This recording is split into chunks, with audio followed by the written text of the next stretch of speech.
Shalom, berakar dalam firman hari yang ke-126. Kita akan mulai membaca dari kitab 2 Tawari, pasal 1 sampai 3. Mari kita berdoa. Bapa di surga, kami sangat bersyukur hari ini karena kami dapat melanjutkan ke kitab 2 Tawari. Dan kami percaya Tuhan akan memberkati pembacaan firman kami dari 2 Tawari ini. Terima kasih dalam nama Tuhan Yesus kami berdoa. Amin. Pasal 1. Salomo anak Daud menjadi kuat dalam kedudukannya sebagai raja. Tuhan Allahnya menyertai dia dan menjadikan kekuasaannya luar biasa besarnya. Salomo memberi perintah kepada seluruh Israel, kepada kepala-kepala pasukan 1.000 dan pasukan 100, kepada para hakim dan kepada semua pemimpin di seluruh Israel, yakni para kepala puak. Lalu pergilah Salomo bersama-sama dengan segenap jemaah itu ke bukit pengorbanan yang di Gibeon, sebab disitulah kemah pertemuan Allah yang dibuat Musa hamba Tuhan itu di padang gurun. Tetapi Daud telah mengangkut tabut Allah dari Kiryat Yearim ke tempat yang disiapkannya bagi tabut itu, sebab ia telah memasang kemah untuk tabut itu di Yerusalem. Namun mezbah tembaga yang dibuat Besalil bin Uri bin Hur masih ada di sana di depan kemah suci Tuhan. Maka kesanalah Salomo dan jemaah itu meminta petunjuk Tuhan. Salomo mempersembahkan korban di sana di hadapan Tuhan di atas mezbah tembaga yang di depan kemah pertemuan itu. Ia mempersembahkan 1.000 korban bakaran di atasnya. Pada malam itu juga Allah menampakkan diri kepada Salomo dan berfirman kepadanya, "Mintalah apa yang hendak kuberikan kepadamu." Berkatalah Salomo kepada Allah, "Engkaulah yang telah menunjukkan kasih setiamu yang besar kepada Daud ayahku dan telah mengangkat aku menjadi raja menggantikan dia. Maka sekarang ya Tuhan Allah, tunjukkanlah keteguhan janjimu kepada Daud ayahku, sebab engkaulah yang telah mengangkat aku menjadi raja atas suatu bangsa yang banyaknya seperti debu tanah. Berilah sekarang kepadaku hikmat dan pengertian, supaya aku dapat keluar dan masuk sebagai pemimpin bangsa ini. Sebab siapakah yang dapat menghakimi umatmu yang besar ini?" Berfirmanlah Allah kepada Salomo, "Oleh karena itu yang kau ingini, dan engkau tidak meminta kekayaan harta benda, kemuliaan atau nyawa pembencimu, dan juga tidak meminta umur panjang, tetapi sebaliknya engkau meminta kebijaksanaan dan pengertian untuk dapat menghakimi umatku yang atasnya aku telah merajakan engkau, maka kebijaksanaan dan pengertian itu diberikan kepadamu. Selain itu, aku berikan kepadamu kekayaan, harta benda dan kemuliaan, sebagaimana belum pernah ada pada raja-raja sebelum engkau, dan tidak akan ada pada raja-raja sesudah engkau." Lalu pulanglah Salomo dari bukit pengorbanan yang di Gibeon itu, dari depan kemah pertemuan ke Yerusalem, dan ia memerintah atas Israel. Salomo mengumpulkan juga kereta-kereta dan orang-orang berkuda, sehingga ia mempunyai 1.400 kereta dan 12.000 orang berkuda, yang semuanya ditempatkan dalam kota-kota kereta dan dekat raja di Yerusalem. Raja membuat banyaknya emas dan perak di Yerusalem sama seperti batu, dan banyaknya pohon kayu ara sama seperti pohon ara yang tumbuh di daerah bukit. Kuda untuk Salomo didatangkan dari Misraim dan dari Kewe. Saudagar-saudagar raja membelinya dari Kewe dengan harga pasar. Sebuah kereta yang didatangkan dari Misraim berharga sampai 600 sikal perak, dan seekor kuda sampai 150 sikal. Dan begitu juga melalui mereka dikeluarkan semuanya itu kepada semua raja orang Het dan kepada raja-raja Aram. Pasal 2. Salomo memerintahkan untuk mendirikan suatu rumah bagi nama Tuhan dan suatu istana kerajaan bagi dirinya sendiri. Dan Salomo mengerahkan 70.000 kuli, 80.000 tukang pahat di pegunungan, dan 3.600 mandur untuk mengawasi mereka itu. Lalu Salomo mengutus orang kepada Huram, raja negeri Tirus, dengan pesan, "Perbuatlah terhadap aku seperti yang kau perbuat terhadap ayahku Daud, ketika engkau mengirim kayu aras kepadanya, sehingga ia dapat mendirikan baginya suatu istana untuk tinggal di situ. Ketahuilah, aku hendak mendirikan sebuah rumah bagi nama Tuhan Allahku, untuk menguduskannya bagi dia, supaya di hadapannya dibakar ukupan dari wangi-wangian, tetap diatur roti sajian, dan dipersembahkan korban bakaran pada waktu pagi dan pada waktu petang, pada hari-hari Sabat dan bulan-bulan baru, dan pada perayaan-perayaan yang ditetapkan Tuhan Allah kami, Sebab semuanya itu adalah kewajiban orang Israel untuk selama-lamanya. Dan rumah yang hendak kudirikan itu harus besar, sebab Allah kami lebih besar dari segala Allah. Tetapi siapa yang mampu mendirikan suatu rumah bagi dia, sedangkan langit, bahkan langit yang mengatasi segala langit pun, tidak dapat memuat dia.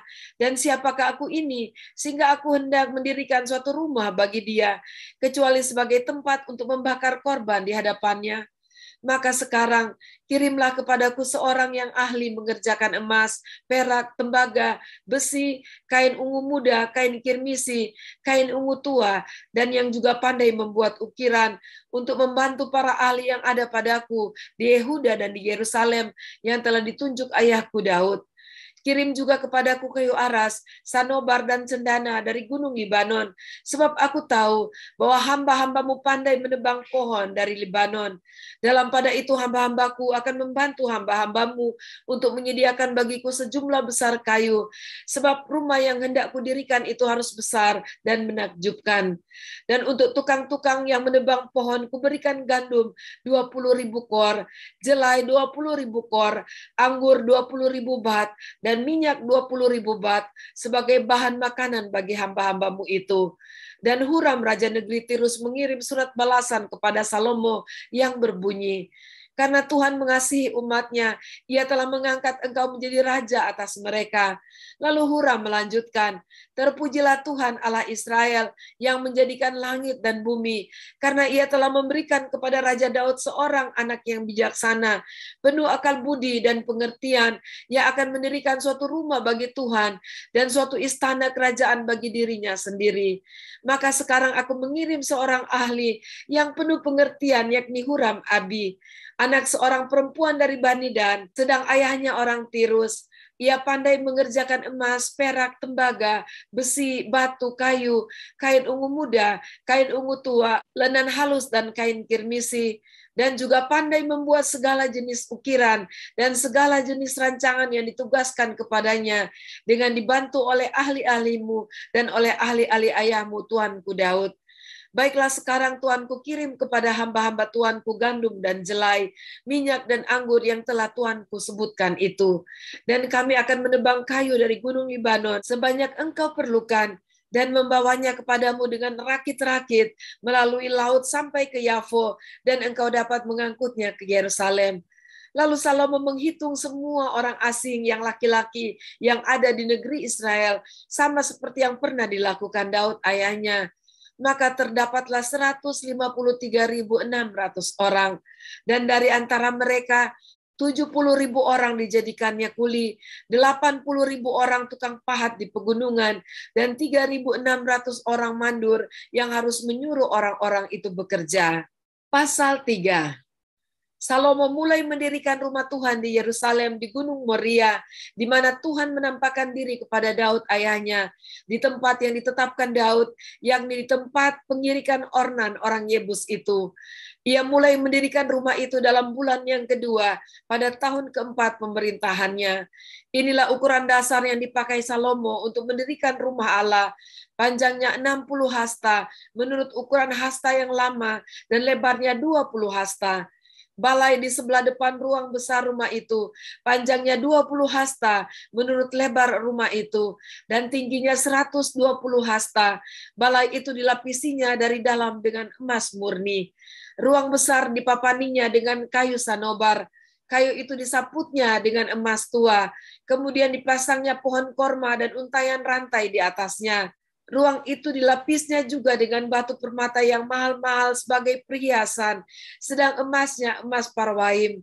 Demikianlah ruang itu, balok-baloknya, ambang-ambangnya, dinding-dindingnya, dan pintu-pintunya disaputnya dengan emas, dan pada dinding-dindingnya diukirkannya kerup.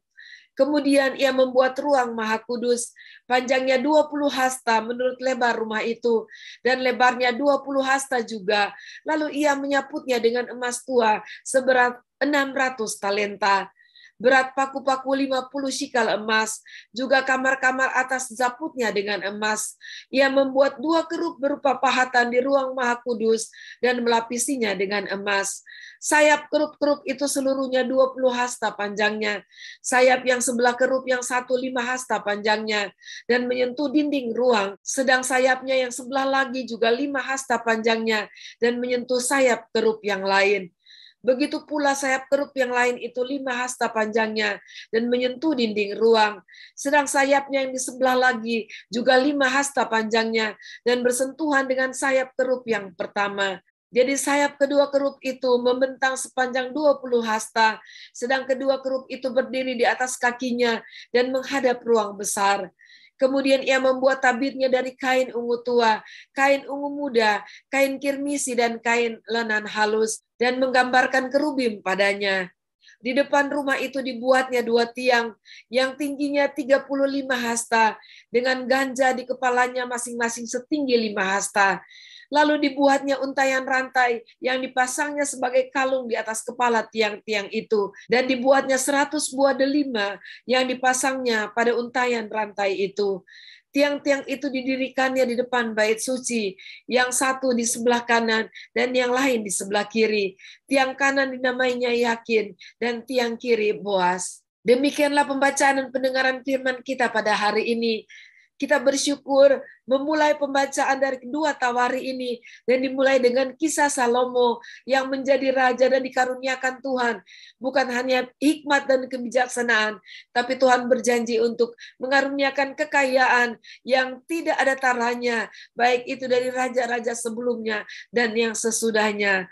Dan kita melihat bahwa Tuhan memberkati Salomo untuk memulai membangun bait Allah. Dan kita akan meneruskan pembacaan pembangunan bait Allah yang luar biasa ini. Dan pasti kita diberkati oleh Tuhan.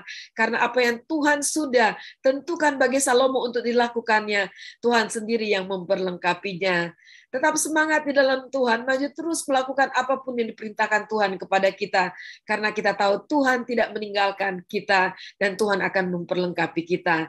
Mari kita berdoa. Terima kasih Tuhan, kami sangat mengucap syukur buat hari ini, buat pembacaan firman Tuhan yang sangat memberkati kami, untuk kami terus maju di dalam Engkau, melakukan apapun yang Tuhan firmankan, perintahkan kepada kami. Kami melakukan dengan setia dan dengan sukacita, karena kami percaya adalah Engkau yang akan mempersiapkan dan juga memperlengkapi orang-orang yang akan melakukannya. Terima kasih, dalam nama Tuhan Yesus kami berdoa. Amin. Puji Tuhan, sampai jumpa besok. Tuhan Yesus memberkati.